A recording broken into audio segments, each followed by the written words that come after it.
If you think WoW Classic is easy, this is the challenge for you. Welcome to World of Warcraft Classic, Hardcore Mode. Alright, take a seat and I'll explain all the rules to you.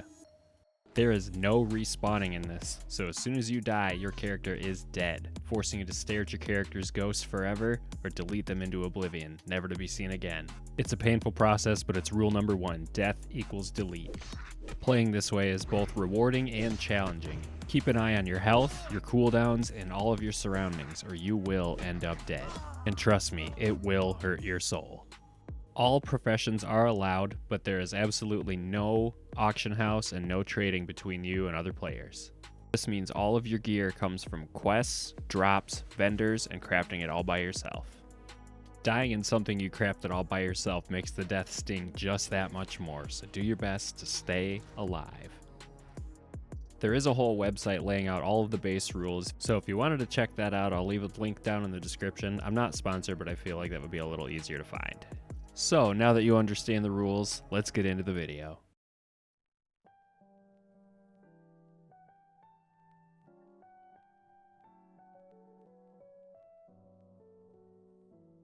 Starting off the run is pretty normal, except quests, kill some local wildlife, smash them with a stick when you inevitably run out of mana, and this will happen pretty often as a mage. I got a new robe, I beat more boars with a stick, and look at that, we're already level 2. This is pretty easy so far, all thanks to the local wildlife. After completing my task, I ran back to town to see what other jobs some of the locals had for me to do. I grabbed a quest that would give me a new stick, nice. And I also met with the mage trainer who gave me a buff to increase my intellect, to work smarter, not harder.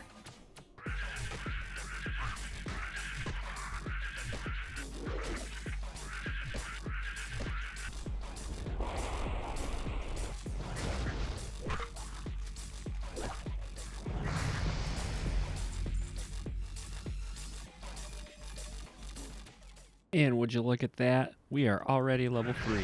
Things are starting to look up. After completing some of the easier quests in the area, only one remained: Sarkoth. It was technically a level 5 quest, but at level 3 I knew I could handle it over all my years playing this game. I know that level of cockiness will get me killed at some point during this run, but right now I'm feeling pretty good. I went back to town to turn in all the quests I had completed to get all the new gear I was promised. I also got my Conjure Water and Frostbolt spells, which are really important as a mage. I made my way up north to face my next test, a cave. Lucky for me, there were some other players in the cave clearing mobs, so I didn't have to. I made my way through the Cave of Corpses to where I thought the boss was.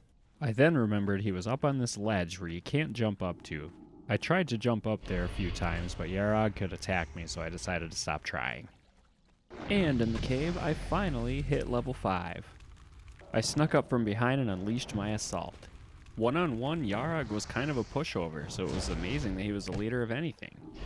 After his defeat, I grabbed his Burning Blade medallion and made my way back home. Now, turning these quests, I thought I was done with the caves, but I actually forgot that there was a follow-up quest, so I had to go back in. Lucky for me again, there was another group of kids leveling characters just ahead of me, so the cave was a breeze. I was able to get in, grab the pick, and get the hearth out. My next set of quests was at the Senjin village to the south. The first thing I did in Senjin village was grab alchemy, which I knew right off the bat was going to be a very helpful skill to have in this hardcore run.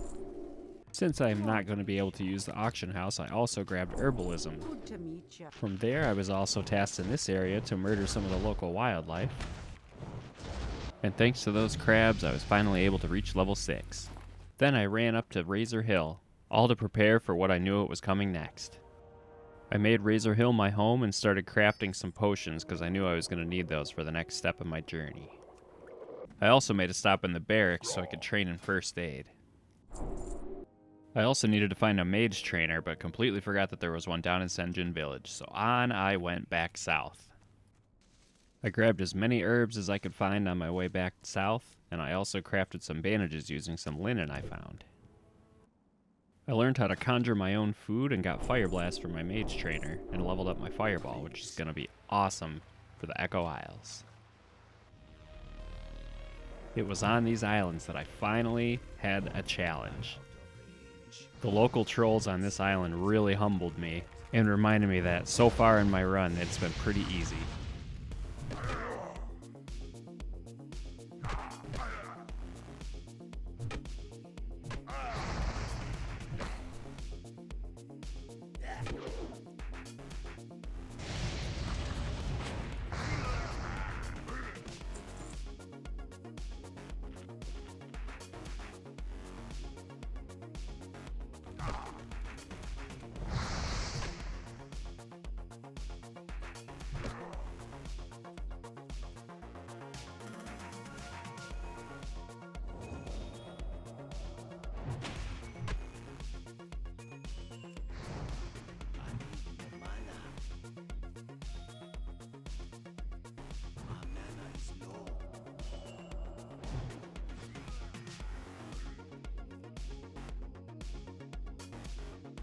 After way too many close calls, I was done with the Echo Isles, turned in all my quests, and hit level 8. And I grabbed Arcane Missiles and Polymorph, and ranked up my Frostbolt. All of this is going to be super helpful going forward. Just look how much damage this does. I was able to kill this enemy and only used about half of my mana. That's pretty nice. And then I found my first chest. I was really hoping for a bag or something I could use, but I only got money and a potion, and some boots that I couldn't wear. While I took a break, I wanted to thank you for making it this far with me. Recording and editing this video took a lot of time for me, so I'd really appreciate a thumbs up if you're liking the video, subscribe if you want to see more, and check out my other social media pages. Links are all down in the description. Let's get back to it.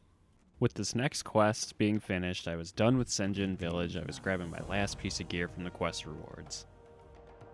I used my Hearthstone to get right back to Razor Hill to start all the quests that I had waiting for me there. I quickly crafted up some bandages and made my way to the southeast to take care of some humans that were causing some trouble. When I got there, I noticed there were a bunch of people questing in the area. It was awesome to see. The priest that was there even gave me a fortitude buff, which increased my health. Now this part I really did not feel that great about. I felt like an ass. I stole the named mob from this group that was working their way towards it. This isn't something I condone, and I felt really bad almost instantly. Just remember to wait in line and don't be a dick. I have to live with this decision for the rest of my life. After returning back to Razor Hill, I got my first quest to go to Orgrimmar, the capital city for the Horde. I had reached level 9, which is actually the highest I had ever gotten on a hardcore run before. I decided to finish up the last couple quests in Razor Hill before I started to make my way towards Orgrimmar. After finding another chest where I could actually use some of the items this time around, I took out some more of the local wildlife, turned in all of my quests for Razor Hill, and finally decided that it was time to make my way north to Orgrimmar.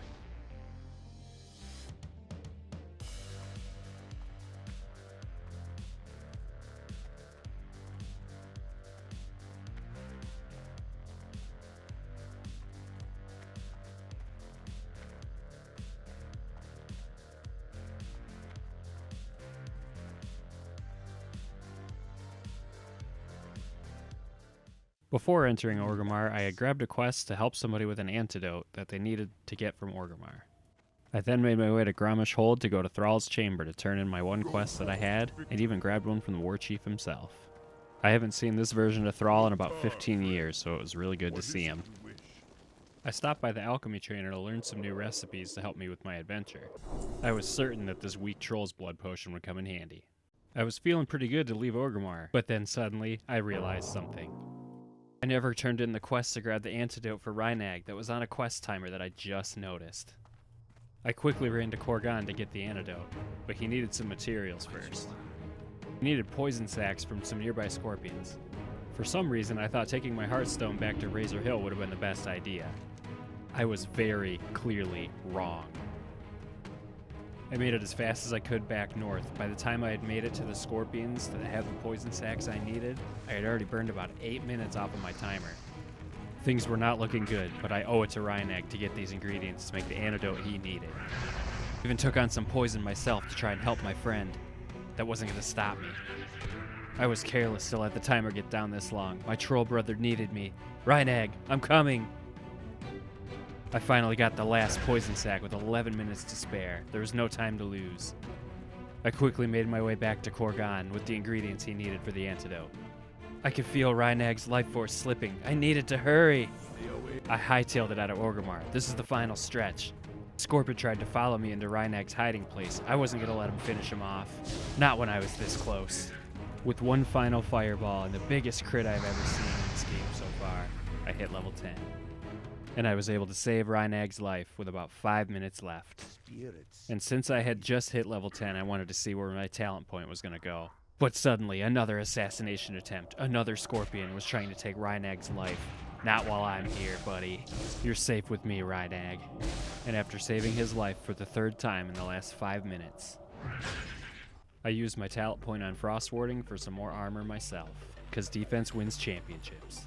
Thank you so much for watching this video. This took a lot of time to edit and record and do all the work, so I appreciate it if you've made it this far. If you did like the video, please give it a thumbs up. Subscribe if you want to see more. I'm going to be doing a lot more of this. Check out my other social media pages. Thank you so much again, and I will see you in the next video.